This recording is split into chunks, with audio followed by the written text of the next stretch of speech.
আসসালামু আলাইকুম গাইস, আজকে একটা ছোট্ট একটা ভিডিও নিয়ে আসলাম। এখানে তেল আর পেঁয়াজটা ভেজে নিচ্ছি।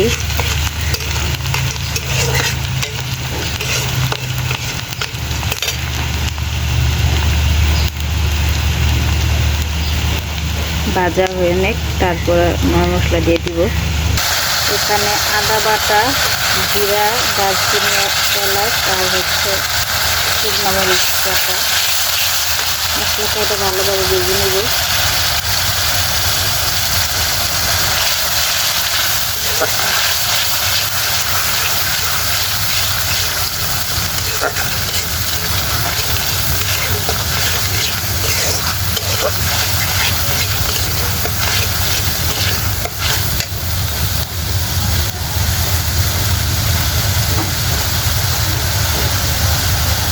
এখানে লবণ, মরিচের ফাঁকি, হলুদের ফাঁকি দিয়ে দিয়েছি। ফার্মের মুরগি বোনা করবো, তো তার জন্য একটু ঝাল ঝাল করে বোনা করব।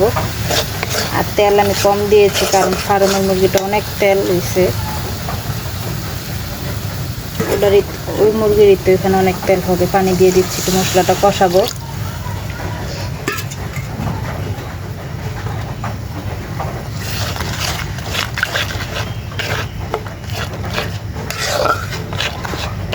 মশলাটা আমি কষিয়ে নিব।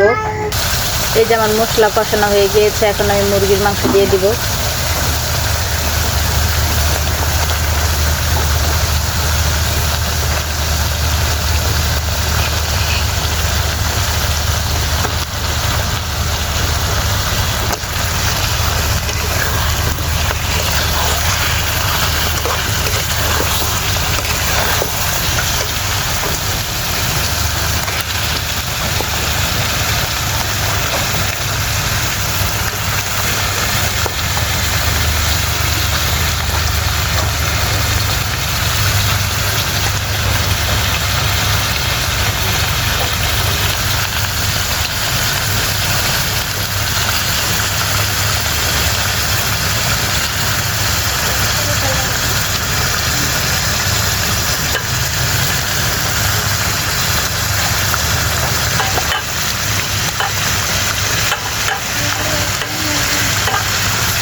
এই যে আমি লাড়া দিয়ে এখন মিশিয়ে নিচ্ছি। এখন ঢাকনা দিয়ে দিব।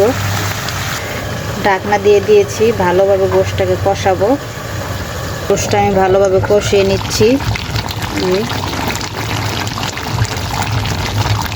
আজকে আমি ফার্মের মুরগি কীভাবে রান্না করলাম, ভুনা করলাম, সেটার রেসিপি দিব। এই যে আমার গোশ কষানো হয়ে গেছে। এখন আমি এই মুরগির চামড়া আবার দিয়ে দিব। চামড়াটা দিয়ে প্রায় একটু কষিয়ে নিব। আমার কষানো শেষ হয়েছে। এখন আমি জল দিয়ে দিয়েছি। জলটা ফুটলে তারপর আমার রান্না করা শেষ, নামিয়ে নিব। এই যে আমার তরকারি বলক আসছে। আর এখানে বোনা খিচুড়ি হয়ে গেছে। পোলার চাল দিয়ে বোনা খিচুড়ি, মুগ ডাল, মুসুরি ডাল দিয়েছি।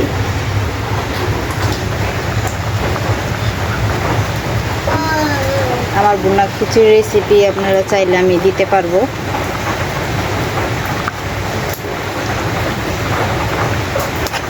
আমার তরকারি হয়ে গেছে।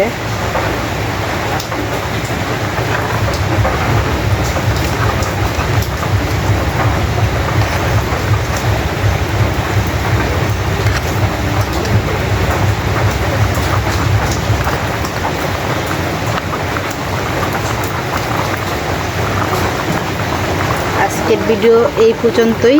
আল্লাহ হাফেজ।